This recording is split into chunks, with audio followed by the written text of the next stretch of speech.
어릴 때부터 부동산에 대한 관심은 많이 있었어요. 집주인, 네. 건물주인, 가게주인들을 보면 소유한 것만으로도 세를 받고 시간적으로나 금전적으로나 여유로운 삶을 사는 걸 보면서 저러고 싶다. 사장님이나 건물주나 이런 분들의 모습을 보면서 나도 저러고 싶다라는 생각이 그냥 막연히 있었어요. 그리고 좀 구체적인 방법은 당연히 이제 모르는 상태에서 결혼 막 하고 나서 신문을 좀 보다가 이제 경매에 관한 그런 글귀들을 읽어보게 됐고, 책을 조금 그때 한두 권 읽어보면서 부동산으로 좀 돈을 버는 방법 중에 경매 괜찮겠다.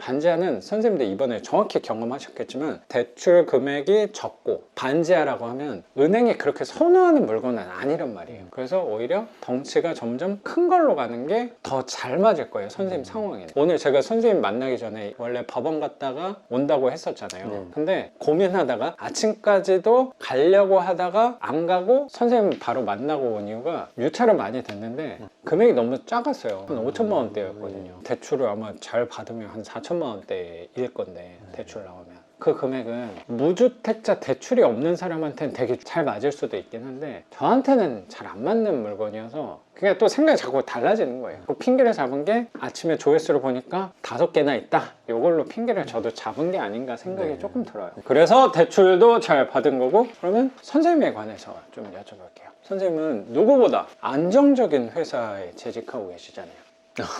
공무원이라고 하셔가지고. 공무원입니다. 그 안정적인 회사 다니시는데 왜 또 이 투자를 하게 됐는지 또 궁금해요, 선생님. 많은 직장인분들이 이제 생각을 많이 하실 거예요. 이제 직장 월급만으로는 부자는커녕 이제 좀 여유로운 삶을 살기가 어렵잖아요. 어릴 때부터 부동산에 대한 관심은 많이 있었어요. 집주인, 네. 건물주인, 가게주인들을 보면 소유한 것만으로도 세를 받고 시간적으로나 금전적으로나 여유로운 삶을 사는 걸 보면서 저러고 싶다. 선생님 좀 어렸을 때 자본가들을 좀 보니까 20살 때였던 것 같아요. 그때 이제 친구들 만나서 놀고 카페나 호프집 가서 놀고 하잖아요. 그 정신없이 놀 때의 그런 느낌을 좀 받았나요? 그런 분들, 사장님이나 건물주나 이런 분들의 모습을 보면서 나도 저러고 싶다라는 생각이 그냥 막연히 있었어요. 그리고 좀 구체적인 방법은 당연히 이제 모르는 상태에서 젊은 시절 지나고 결혼 막 하고 나서 신문을 좀 보다가 이제 경매에 관한 그런 글귀들을 읽어보게 됐고, 책을 조금 그때 한두 권 읽어보면서 부동산으로 좀 돈을 버는 방법 중에 경매 괜찮겠다, 막연히 또 그런 생각을 했고요. 신혼 초에는 공부만 한다고 그냥 시간만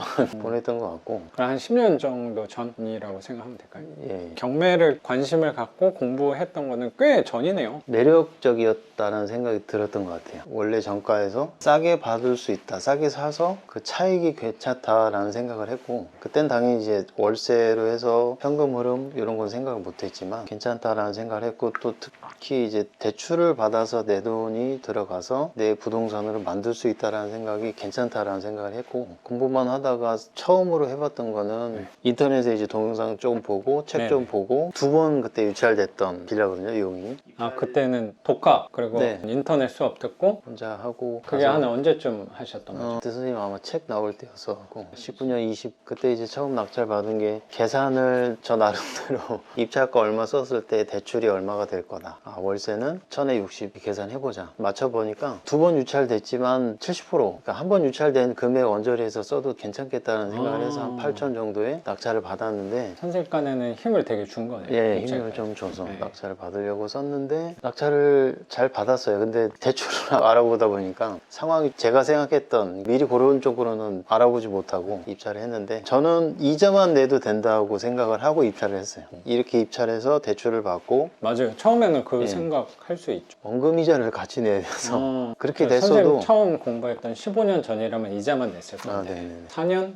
그 정도 전이었으면? 맞아요. 바뀐 지가 얼마 길진 않은 맞아요. 상태였어갖고 그래도 낙찰을 그렇게 비싸게 받진 않았고 맞아요. 월세가 그래서. 조금 괜찮은 동네였어갖고. 그래서 저는 사실 그 지역을 받았다 그래서 알고 받으셨는 줄 알고 되게 놀랐었거든요. 아무것도 모르고 집값은 싸고 월세는 좀 좋은 맞아요. 동네 중에 하나여서. 부동산 몇 군데를 가봤더니 불러주시는 금액대가 있더라고요. 그래서 이 정도 하겠구나 하는 생각을 했고, 그래서 입찰을 해서 다행히 그래도 원금이자를 다 빼고도 남을 수 있었어서 마이너스는 아니고 계속 가지고 있어도 소소하게 차이가 좀 남는 거예요? 한 20 정도. 아, 훌륭하네요. 예. 그때 월세 그렇게 비싸게 받지는 않았다라고 제가 기억이 나긴 하는데 그래도 원래 처음 계약하신 분이 불편하신 거 없이 계속 연장 하고 계셔서 한 20만 원 정도 남게. 그 1060 받아요? 저는 60이에요. 3룸이고 화장실 2개. 화장실 2개, 화장실 1개고 거기도 약간 정확히 거실 부엌 나눠져서 방 3개짜리는 아니긴 한데 약간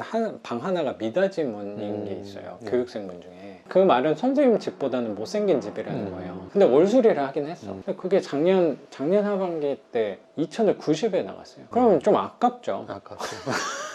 그러니까 1060은 너무 싼 것 같아서. 싸요. 싸고 뭐 왜냐면 그 다음- 사이에 선생님도 한 3, 4년 전에 받았을 때는 금리 쌀 때였잖아요. 네. 근데 선생님 금리 많이 올랐잖아요. 근데 월세는 안 올렸으니까 훌륭한 집주인이죠. 다음 계약 때 그냥 한번 생각해 봐도 되지 네. 않을까.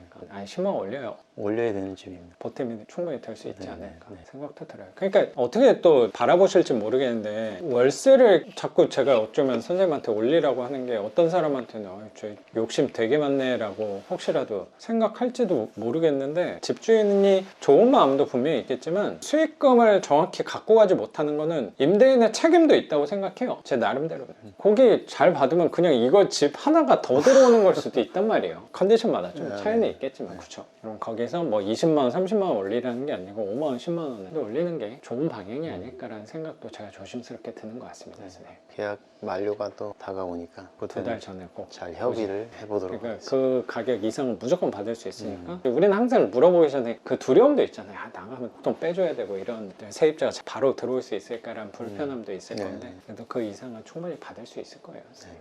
너무 걱정하지 마십시오. 기분 좋네요. 그래서 선생님이 스스로 공부해서 했던 거에서 불편한 부분이 조금 있었다는 생각도 드네요. 잘 모르고 입찰을 해보고 낙찰을 받고 임대를 해보니까 임대가 되면서는 기분이 좋고 뭔가 해냈다는 생각도 그럼요. 들고 이렇게 하는 거구나 라는 느낌이 많이 받았어요. 입찰하고 수리를 좀 해보고 그런 느낌을 받았지만 또 다음 입찰을 또 하기 과정에서 사실은 전에 한번 해보면서 물어보고 싶은 게 굉장히 많았어요. 맞아요. 알아보고 싶은 거 물어보고 싶은 게 그렇죠. 많지만 이거 인터넷에서 물어보는 건 한계가 있고 디테일한 안내를 좀 받고 싶은 도움을 필요할 때 무엇보다도 내가 이 동네에 어떻게 보고 얼마를 쓰는 게 맞고 임대는 또 얼마나 나야 되는지 그런 것도 사실은 자기 몫이긴 하죠. 자기가 공부하고 알아보아서 부동산에 대해서 좀 시장을 좀 읽어볼 수 있는 능력이 필요하긴 한데 처음에는 분명히 자기가 노력하지만 노력하는 것에 비해서 적은 양의 노력으로 빨리 갈 수 있다라는 생각이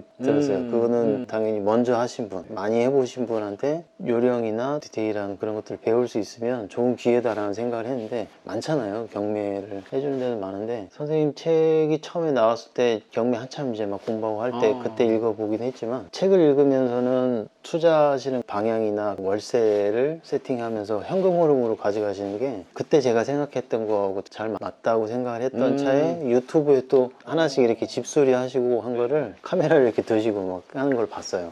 그래서 선생님 수업이 있나 찾아보니까 수업도 진행하고 계셨고 당연히 많이 받으셨던 분한테 한번 좀 배우고 싶다라는 생각이 많이 들었어요. 근데 다행히 제가 생각한 거 이상으로 좀 얻은 게 많았어요. 그래요? 입찰하고 낙찰받고 하는 부분들이 선생님